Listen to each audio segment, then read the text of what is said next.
Big बाजार, FBB central, brand factory, इन सारी जगहों पर कभी न कभी तो आपने शॉपिंग जरूर की होगी। और दोस्तों यह आपके और मेरे जैसे मिडिल क्लास फैमिली वालों के लिए तो वरदान की तरह है, क्योंकि यहाँ पर जो भी सामान मिलता है वो बहुत ही अफोर्डेबल प्राइस पर होता है और यहाँ पर हमेशा डिस्काउंट चलते रहते हैं। अब दोस्तों सवाल यह उठता है कि इतनी पॉपुलैरिटी होने के बाद भी अचानक से यह कहाँ गायब हो गए। इसके अलावा दोस्तों बिग बाजार का ये जो महासेल वाला पेज है वो न्यूज़पेपर में आता था बहुत टाइम पहले, ये गायब हो चुका है और आज देखा जाए तो ये देखने को भी नहीं मिलता। इसके पीछे एकमात्र कारण है वो है फ्यूचर ग्रुप की लापरवाही और उनके ऊपर बढ़ता कर्ज। और दोस्तों इसी कर्ज के कारण अगस्त 2020 में फ्यूचर ग्रुप का सबसे बड़ा रिटेल मार्केट बिग बाजार और बाकी सारे ब्रांड्स रिलायंस ने सिर्फ और सिर्फ 24,713 करोड़ में एक्वायर कर लिया। और दोस्तों आज के टाइम पर फ्यूचर ग्रुप दिवालियापन के कगार पर आ चुका है। अब दोस्तों ये सारी चीजें क्यों हुई और इसके पीछे का कारण क्या था? क्यों दोस्तों एक टाइम पर रिटेल मार्केट पर अपनी कब्जा जमाए हुए फ्यूचर ग्रुप आज कंगाली की कगार पर खड़ा हुआ है? इस सवाल का जवाब दोस्तों आपको आगे इस वीडियो में मिलने वाला है। तो दोस्तों इस स्टोरी की शुरुआत होती है फ्यूचर ग्रुप से और फ्यूचर ग्रुप के फाउंडर का नाम है किशोर बियानी। किशोर बियानी का जन्म 1961 में एक मारवाड़ी फैमिली में हुआ था।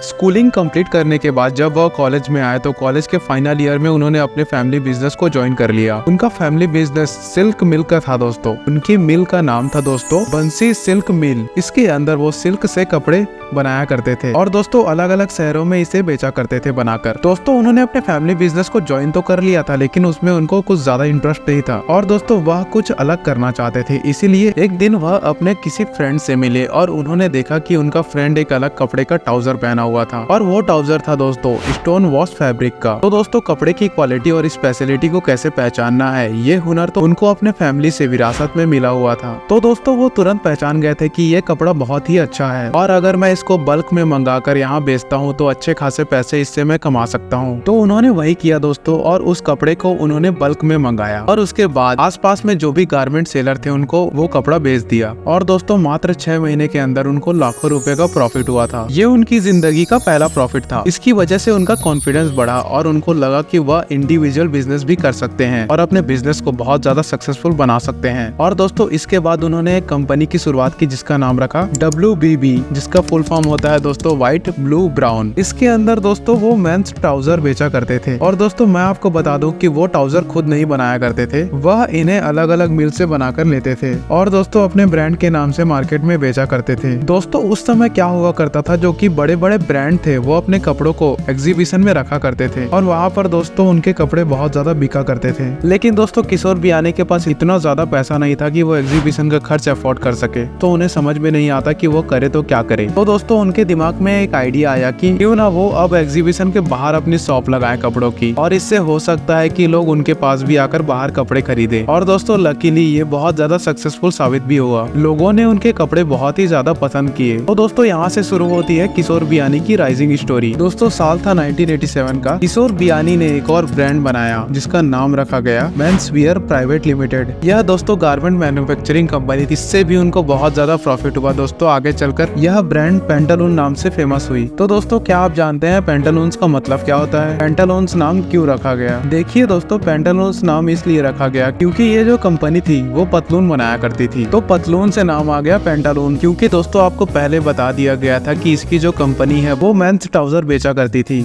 और दोस्तों बाद में पेंटालून्स में लेडीज और किड्स वेयर भी बेचे जाने लगे, जिसकी वजह से इसका नाम चेंज करके रख दिया गया पेंटालून्स रिटेल्स। और दोस्तों मैं आपको बता दूं कि इनकी जो फ्रेंचाइजी है वो पूरे ऑल ओवर इंडिया में अलग अलग जगह पर खुलने लगी और लोगों ने इसे काफी ज्यादा पसंद किया। दोस्तों यह वह दौर हुआ करते थे जब मॉल मौजूद नहीं थे, तो उस टाइम किशोर बियानी ने कलकत्ता में 10,000 स्क्वायर फीट का एक पेंटालून स्टोर ओपन किया जो कि एक मॉडर्न शॉपिंग सेंटर था। यहाँ पर दोस्तों लोगों को एक ही जगह पर मेंस, वुमेन्स और किड्स के गारमेंट मिला करते थे। इसके अलावा दोस्तों एंटरटेनमेंट और ईटिंग का भी एक्सपीरियंस कराया इन्होंने, जो कि दोस्तों लोगों को बहुत ही ज्यादा पसंद आया। दोस्तों देखते ही देखते इंडिया में जो भी मेट्रो सिटीज है वहाँ पर पेंटालून्स के बड़े बड़े रिटेल आउटलेट ओपन कर दिए गए और दोस्तों ये जो कॉन्सेप्ट था किशोर बियानी के लिए बहुत ज्यादा फायदेमंद साबित हुआ। इससे उन्होंने बहुत ही ज्यादा प्रॉफिट भी कमाया। इसके बाद दोस्तों उनके मन में ख्याल आया कि क्यों ना एक ऐसा स्टोर ओपन किया जाए जहां पर लोगों को किराने से लेकर होम अप्लायंसेस तक सारी चीजें उपलब्ध की जाए। और दोस्तों किशोर बियानी इंडियन लोगों की साइकोलॉजी को बहुत अच्छी तरीके से समझते थे। वो समझते थे कि लोगों को अगर कम प्राइस पर अच्छी चीज दी जाए तो दोस्तों वह इसे लेना पसंद करेंगे। तो दोस्तों उसी के बाद शुरुआत हुई थी बिग बाजार की। जहाँ पर दोस्तों लोगों को एक ही छत के नीचे सारी चीजें मिल जाती थी। इनकी प्राइस भी मार्केट से बहुत ही ज्यादा कम हुआ करती थी और दोस्तों बिग बाजार के अंदर अच्छा खासा डिस्काउंट भी मिला करता था। दोस्तों एक वक्त ऐसा भी आया जब पूरे इंडिया के अंदर बिग बाजार का आउटलेट ओपन हो गया था और दोस्तों लोग नॉर्मल दुकानों को छोड़कर बिग बाजार में जाना पसंद किया करते थे क्योंकि वहाँ पर चीजें बहुत ही ज्यादा सस्ती मिला करती थी। तो दोस्तों यह वह टाइम था जब बिग बाजार और पेंटालून्स दोनों रिटेल मार्केट में बहुत ज्यादा सक्सेसफुल हो चुके थे। इसी वजह से दोस्तों किशोर बियानी को किंग ऑफ रिटेल कहा जाने लगा था। तो दोस्तों पेंटालून्स और बिग बाजार की सफलता के बाद उन्होंने पीछे मुड़कर कभी भी नहीं देखा और दोस्तों वो और भी बिजनेस में इन्वेस्ट करने लगे, जैसे कि दोस्तों film making, insurance, real estate, malls, furniture और भी अलग अलग बिजनेस। इसके अलावा दोस्तों उन्होंने बहुत सारे अलग अलग ब्रांड्स को भी एक्वायर करना शुरू कर दिया था।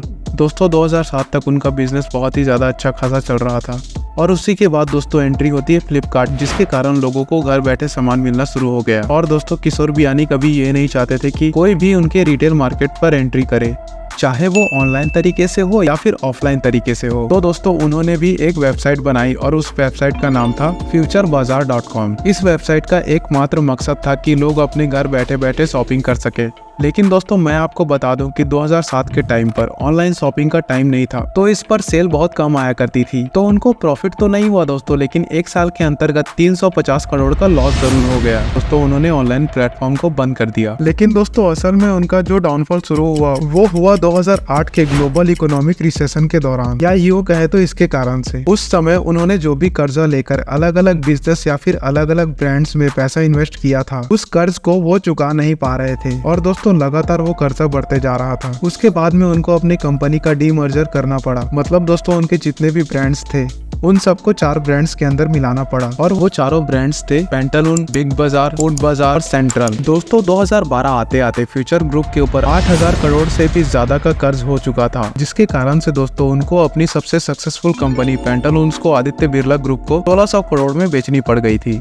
दोस्तों 1600 करोड़ रुपए से उनका कर्जा तो थोड़ा बहुत कम हो गया था, लेकिन उन्होंने इस चीज से कोई ज्यादा बड़ा सबक नहीं लिया था। क्योंकि दोस्तों जब भी हम कोई नया बिजनेस शुरू करते हैं या फिर किसी बिजनेस को एक्वायर करते हैं, तो हमारा जो प्रीवियस बिजनेस है उससे जो प्रॉफिट जनरेट होता है उस प्रॉफिट को हम नए बिजनेस में इन्वेस्ट करते हैं। लेकिन दोस्तों किशोर बियानी क्या कर रहे थे, ये अलग अलग जहाँ से वो कर्जा ले रहे थे, नए नए बिजनेस को शुरू कर रहे थे, नए नए बिजनेस में इन्वेस्ट कर रहे थे, जिसकी वजह से इनको बहुत ज्यादा लॉस हो रहा था और दोस्तों इनका कर्जा बढ़ते ही जा रहा था। फिर दोस्तों 2013 में ऑनलाइन बिजनेस का बहुत ज्यादा ट्रेंड आने लगा। उस टाइम मार्केट में काफी ज्यादा प्लेयर्स भी आ गए थे, जैसे की दोस्तों स्नैपडील, फ्लिपकार्ट, बिग बास्केट। तो दोस्तों इन्होंने फिर एक बार सोचा कि ऑनलाइन बिजनेस को ट्राई किया जाए। फिर इन्होंने एक वेबसाइट बनाई जिसका नाम था बिग बाजार डायरेक्ट। इसके अंदर इन्होंने ऐसा कॉन्सेप्ट लाया कि कोई भी इनकी फ्रेंचाइजी ले सकता है और अपने इलाके में सेल कर सकता है और सेल करके अच्छे खासे पैसे कमा सकता है।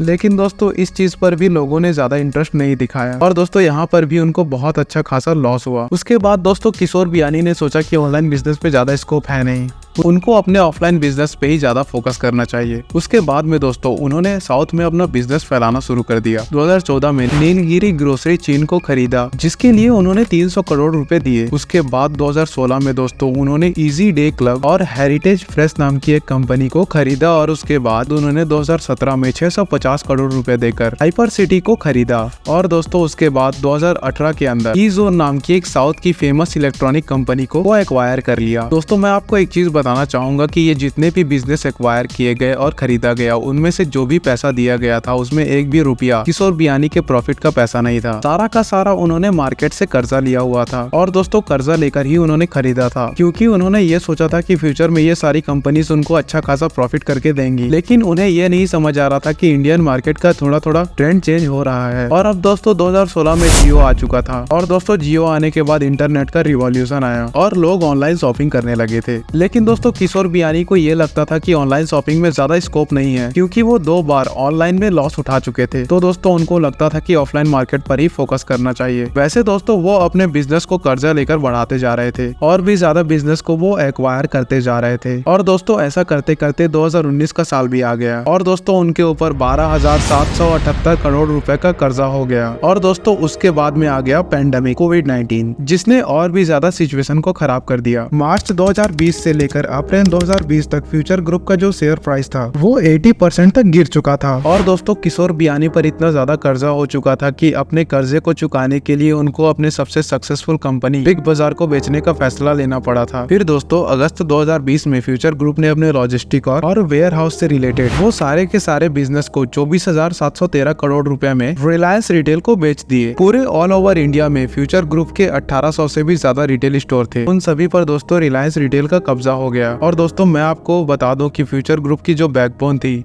मतलब कि दोस्तों जो पहचान थी, बिग बाजार, एफबीबी, सेंट्रल, ये सारे के सारे दोस्तों रिलायंस रिटेल की झोली में जा गिरे और दोस्तों फ्यूचर ग्रुप कंगाल हो चुका था। तो दोस्तों ये सारी कहानी थी फ्यूचर ग्रुप की बर्बादी की। इसके अलावा दोस्तों एक और मामला था जिसकी वजह से फ्यूचर ग्रुप बहुत ही बुरी तरीके से फंस चुका था। तो दोस्तों हुआ कुछ यूँ था कि रिलायंस को अपनी कंपनी बेचने से पहले 2019 में फ्यूचर ग्रुप ने अमेजोन के साथ एक डील की थी और फ्यूचर कूपन्स के 49% शेयर अमेजोन को बेच दिए थे, जिसके लिए अमेजोन ने इनको 1500 करोड़ रुपए दिए थे। और उस डील में ये भी लिखा हुआ था कि फ्यूचर ग्रुप अगर अपने शेयर किसी को भी बेचेगा तो उससे पहले उसे अमेजोन को ये सब चीजें बतानी पड़ेगी। इसके अलावा दोस्तों अमेजोन के कॉम्पिटिटर्स को वो अपने शेयर नहीं बेच सकता, लेकिन दोस्तों फ्यूचर ग्रुप ने ऐसा नहीं किया। उन्होंने रिलायंस रिटेल को अपनी कंपनी बेच दी, जिसकी वजह से अमेजोन को बहुत ज्यादा बुरा लगा। उन्होंने उनके ऊपर केस कर दिया, जिसका जवाब देते हुए फ्यूचर ग्रुप ने कहा कि जो डील हुई थी वो फ्यूचर कूपन्स के साथ हुई थी, ना कि फ्यूचर ग्रुप के साथ। तो उन्होंने कोई भी गलत काम नहीं किया रिलायंस कंपनी को अपनी कंपनी बेचकर। दोस्तों इस मामले पर अभी तक कोई सॉल्यूशन तो नहीं निकला है, लेकिन दोस्तों इस कहानी से हम 3 चीजें जरूर सीख सकते हैं। जैसे जब भी आप अपने बिजनेस को एक्सपैंड करना चाहते हो या किसी बिजनेस को एक्वायर करना चाहते हो, तो सबसे पहले आपको ये देखना चाहिए कि जो एग्जिस्टिंग बिजनेस है वो प्रॉफिटेबल है या नहीं। क्योंकि दोस्तों अगर प्रॉफिट नहीं होगा